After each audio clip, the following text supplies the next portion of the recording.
I don't even know if I've completely overcome it. But I think what has helped me in it was just the fact that, I've never not felt God's peace.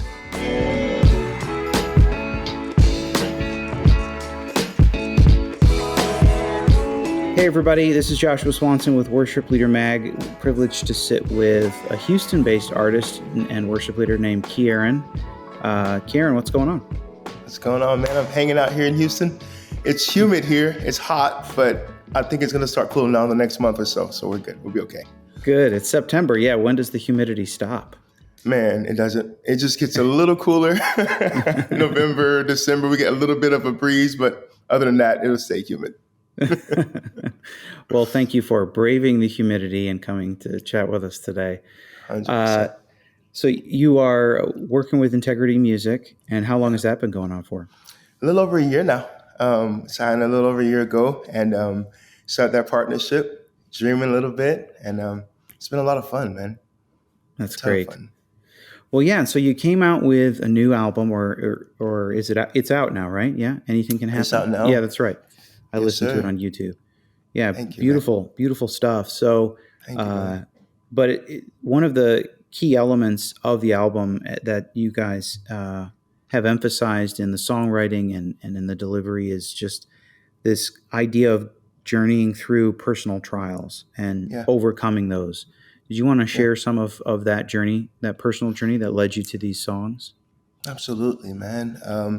About 7 years ago, I was diagnosed with ulcerative colitis, an autoimmune disorder that it basically attacks the intestine, also attacks the liver. So I was diagnosed a few years after that with stage 4 cirrhosis of the liver, and just had to learn how to juggle some health stuff. I grew up as an athlete playing basketball and football, and I thought I was Superman for a long time and played sports 6 days a week, 6 hours a day, just was in it. At one point, I was more passionate about basketball than I am music.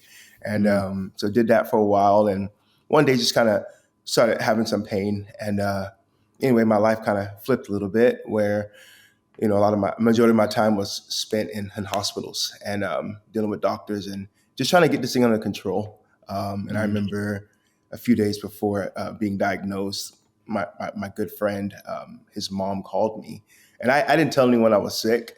She called me randomly, and she's like, "Hey, Key, the Lord says you're not going to have this forever."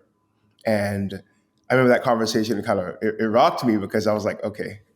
First off, I thought it was just like a stomach virus, but 2 days after, I was diagnosed with ulcerative colitis, which is a incurable disease, and it was one of those situations where whose report are you going to believe? The report of the Lord or even the doctor, which doctors are here to help us, and they've been extremely helpful throughout the journey. But I was tested, but also it gave me assurance that God saw it before it happened. So it's one of those things where before I was to walk through it, God was letting me know that he was with me in it. And so this entire journey, I've been learning how to write songs and articulate what I'm feeling. And some of the journey, the mental journey, the heart journey that I've had to kind of endure, and the physical journey I've had to endure in this time, and that God's been with me in it. And these songs kind of come from that place of hey, he's really a good friend, or he's really a good father, or he's who he says he is. And today we're still walking through the journey, but things are so much better than they were even then. And when doctors were like, "Hey, we don't know how things are getting better today," but I can be like, "Oh man, God said it would," and He's been with me through it. He said in His Word, and today I'm getting to experience. I'm still in the same fight, but I'm fighting from a different perspective today. Yeah. So anything can happen. I read was written kind of between your living room and the hospital. Yeah, and those journeys from the couch to the hospital bed, so to speak. Yeah. So what does that do to your mind in those moments, and how did you overcome that mind battle to embrace your healing? Yeah, I think it's because you're fighting that tension of reality and expectancy, and I think I still battle that. I don't even know if I've completely overcome it, but I think what has helped me in it was just the fact that I've never not felt God's peace. I've Mm. never not felt like his nearness. And I think that has changed everything. I'm learning that like we're on earth, so we're going to experience affliction. We're going to experience things in our, whether it be, sickness, whether it be mental stuff, whether it be stuff at work or in your marriage, we're going to experience things on earth. And what's helped me is that getting out of the victim mentality. Yeah. And because it's so easy, you have moments where you kind of just want to sit in it a little bit. You're like, man, it sucks. But it's like, God knows that me believing that God really knows it sucks. And Hmm. I think I'm learning that he may not take it away right away, but he's in it with you. He promises to sit in it with you. And I think Mm. for me, I needed that friendship. I needed to know what it was like to just have him sit with me in what I was dealing with. And I've learned, I was talking to my wife about this like even last week, and we're talking through some things that are kind of happening in our family. And I said, man, sometimes God may not change the situation right away, but maybe he's changing you in the process. As long as he's in it, something's changing, and I maybe he didn't do it, but if he's allowing it, he's going to use it. And sometimes that using it may be just us just sitting with him. And Mm. I'm learning today that, and what's helping me process and weather some of these storms, if you will, it's just me looking for him in the picture, like Mm. the disciples. I'm looking at the story and I'm visual. So I'm like, Jesus is sleeping in the boat. There's a storm happening. They're freaking out. But it's like, man, he's like, oh, you have little faith, But that says to me, it's like, I'm here. I'm in the room with you. So like, why are we Yeah. freaking out? If I'm resting, you should probably rest with me, And I'm just like learning that. And that was hard because we're human, and like there's a storm. Like I don't really like being out in the water. I'm a Mm. Trinidadian. I'm an islander, but I don't like being out where I can't control my surroundings. And Sure. it can be scary. We all kind of face that in our own way, and it's like, so I get where they're coming from. And I think Jesus got where they're coming from, but I think he Mm. was challenging them to just trust him a little bit more in that season, that time. And especially because he was there with them physically. And it's like, oh, okay. Learning to see that picture in my everyday life, learning to see that picture in a hospital, learning to see that picture in a conversation with my wife or on my teams that I'm leading at church. We're having conversations. I'm like, hey, let's identify Jesus in the room. And that like Mm. has changed everything, man. It changed everything. That's so good. Wow. I love that story. Thank you for sharing that. Absolutely. Yeah.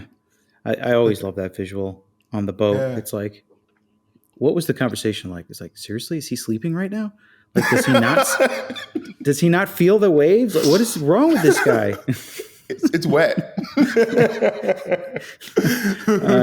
You wake him up. No, you wake him up. No, you wake him up. Oh, that competition would have been crazy, man. That'll be a tape that I'm going to rewind when I get to heaven because I'm totally going to watch Yes, man. that. I need to see how that played out. I do too. I know. I want to see the conversation. Yes, Well, man. it's an amazing album. Comes from a really cool place. Again, I Oh, thank you for sharing that story. You collaborated with some amazing folks, yeah. Leland, Evan Craft, good friends of ours. What was that process like? And you recorded it down in Houston with lots of Yeah. humidity, but you braved the humidity to record a live worship album. But what was it like Yeah. working with some of those other artists, and how did those collaborations come about? Yeah. So I'll start off with Leland. I'm from Baytown, which is Leland's from Baytown as well. So we're from the same hometown. And we met about 15 years ago. And man, Lee has always been just a champion of mine, and of Mm. all that everyone he encounters, he champions, man. And it was really cool to just, I remember writing a song called Every Promise that's on the record. And I actually wrote that song the day after I was diagnosed with ulcerative colitis. And Mm. I remember playing him that song in a Tex-Mex restaurant um, called El Toro here in Houston. And we're having Tex-Mex, and we go out to the truck after his truck, and he says, "Hey, play me some of the things that you're working on right now. What are some of the songs that the Lord's given you?" And man, I played the song, and he heard it, and Lee does his thing. He's jamming, he's in it, he's like fully engaged. And he had a moment after, he's like, "I can't wait to lead that song." And I remember hearing him say that, and it was like, man, you think it's good enough to lead, bro? That's really cool, And at the Yeah. time, he had been doing things at Bethel, and just he's been killing it for a long time. And I just really looked up to him for a long time. And he had a moment where he just shared that. It was like, I can't, he said that one thing. And little did he know that was the assurance that I needed, that, man, God was doing something good, even in a season where I felt so much bad, honestly, so much Yeah, of discomfort. course. Of And course. so it affirmed that moment. And, we just kind of stayed friends throughout the years and did some writing here and there. And I remember just one day writing that song with Leland, You're All I'm After. And I remember us just getting it in like an hour, man. We were hanging out and we got it in like an hour and we got coffee after, just hung out. But it was one of those moments where we talked about it, what the Lord was doing in our hearts. And Hmm. the Lord just kind of gave us that song. And it's been such a movie because we didn't even rehearse it. So the day of the concert, he rolls in and it's as if we've been singing this song all year long, and it was just one moment, and the Lord just breathed on it, man. And on the extended version, you can hear a spontaneous moment that Lee just took, and it was special, man. It was a special time. And then the song with Evan Craft we did called Chances. Um, he and I both had a story just concerning our dads. My dad had battled addiction my entire life. And so I remember at the age of 19 years old, I had a moment with the Lord. And he was just saying, hey, I was at your basketball games and your football games. And I've been the one just in your corner your entire life, and to forgive your dad. And I remember just having a moment with the Lord and saying, this has nothing to do with what we're having right now. You're talking about, you're bringing him into this, my dad into this conversation. And I was ready to Yeah. forgive him. But I just remember that invitation where the Lord was like, just give me that. Give me that. Mm. And I'm going to walk this thing out with you. And so I began that process. And I remember doing that for about 6 or 7 years. And, it was about a time where my nephew was going to be born. My dad had just gotten out of jail. And my sister, he had lived with my sister for a little bit. And my sister was gearing up to have the baby and said, hey, can he come stay with you? He has about 11 more days and he's off of papers for good.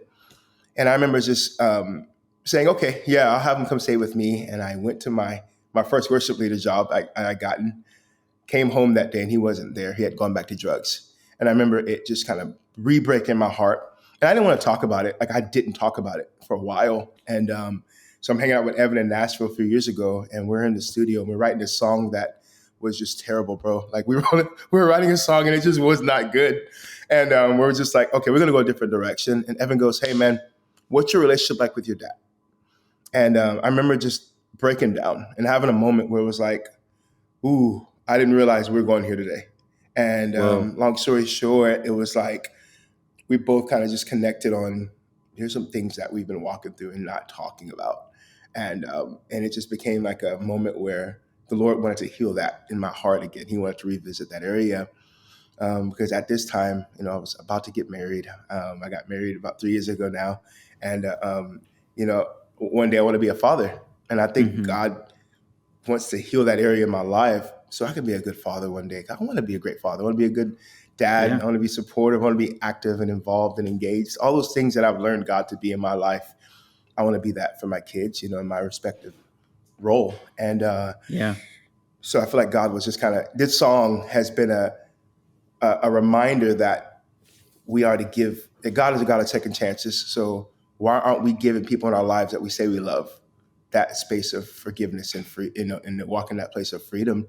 And we just kind of began that process. And today, my dad and I talk every single day. He's been sober Mm. for 4 years. It's just a story of redemption and how, when we relinquish control, God can come in and make beautiful things out of hopeless situations, man. And today I'm experiencing that in my life. Evan seeing it in his life, and we're able to sing the song and just share that message of just hope and forgiveness. Well, it's timely too. Evan's a first-time dad uh, Oh man, yeah, recently, so yep. he's working on his daddy issues so he can be a That's good right. father as well. I That's respect right, that. man. I And he's respect that a killing great it. deal. He's killing it, man. That's awesome. Well, so there's a lot of obviously different genres in this mix. Yeah, You've got a little bit of gospel, pop, some more traditional music beds and worship. yeah, Does that kind of reflect your more eclectic background, or where does that come from? yeah. So I, grew up in music. My mom was a phenomenal singer. We're Trinidadian, so it's like we all kinds of music. We're a melting pot of music, and I remember just being raised in gospel. and just hearing that a lot and just falling in love with just expression and the soul. And then I remember um, then get invited to other churches and realize that there's different expressions as well, just the CCM space. And I heard an artist, Anthony Evans, do songs that was like this really cool crossover type feel, where it was like honoring both sounds and it being just merged of something gorgeous. And I wanted my music to kind of reflect that as well. I also love pop. So I was like, okay, how can we infuse that as well? And so this record kind of has it's a culmination of pop, gospel, and CCM, which is me today. You know, I love a good Hmm. pop concert. I love a good pop record, and I love gospel, and I love CCM. So So that song "Every Promise" is one of my favorites, and it really describes a lot of God's faithfulness. It yeah, covers the theme of God's faithfulness, and yes, it almost feels like it's anchored in faith, if I could say that. So for you, is that again coming from your recent personal experiences, or is that just something that you're working on? Is that something you're aspiring to? Talk to me yeah. about that. There's a line in that bridge that just says. It talks about steadfast love. It talks about him being who he says he is. And for me, I grew up without dad, and it was hard to, you know, it was hard to believe like some of the promises he'd made because he couldn't deliver on them because of his own battle. He battled addiction, and when I discovered the Lord and I discovered the Father's love, um, I started believing that, and it was hard for a long time, and I still kind of battle that here and there. But I started to realize that God is who He says He is, and you're constant. You're not angry. Mm, You're not mad at me. You're actually really kind, mm, and you deliver on every promise. And mm, so I wrote a song about it, and and and that's something that I want to be a man of my word. I mm. want to be that for my wife and my friends, for the people I get to lead at church, the people in my life, my kids one day. Those are the characteristics of God that stand out the most to me because I didn't have that growing up, and that's one of those things where I started seeing, okay, and if God says this, I may not know the timeline, but if I can look back over my life, I can see where he's been extremely faithful to what he says. Like, because all he has is his word. All God has is his Mm. word. His namesake, right? And it's like, oh, he is his word. So when he says something, you can take it to the bank. It's who he is. That's It's, right. it's going to happen. And so just like really walking through like this real heart journey of learning and believing that in every area. And it's like, oh, I got to battle that again in this department. Got to battle that again in this department. So when I wrote Every Promise, it was like a I'm choosing to believe it even though I can't see it type Mm. declaration. And today the conversation is a little different 7 years later, where now it's like I've seen it, and I still choose to believe it. I've seen you do it. I'm still choosing to believe it, and that's kind of where that song has come from, as where it's going. I love it. Well, based on where it's going, that song, where are you going now that the album's out? Mm, What's next for you? Obviously, you'll be out supporting the album, but what do you hope yeah, that this album accomplishes? I want people to see God rightly. I want to see him. I want people to see him differently for who he is, and not that people have seen him. Not everyone's seen him wrong. I just think there's a different. He never changes, but we get to see different angles of who he is. Hmm. I want this record to be where people can see different angles of his faithfulness. Whether you're in a valley or you're on a mountain, it's all about perspective. As long as you can see Jesus, you're going to be okay. And I wanted this record to kind of speak to that, because there are mountain moments and there are those valley moments that we're in. We're gonna experience them. Um, the Bible talks about many other afflictions of the righteous, but the Lord has delivered them from them all, and that's like the coolest thing. And it goes on also to say like, but I've never seen the righteous forsaken, nor his seed begging for bread. And like it's a Hmm. cool thing because it speaks to your now and your tomorrow, but it also speaks to your yesterday.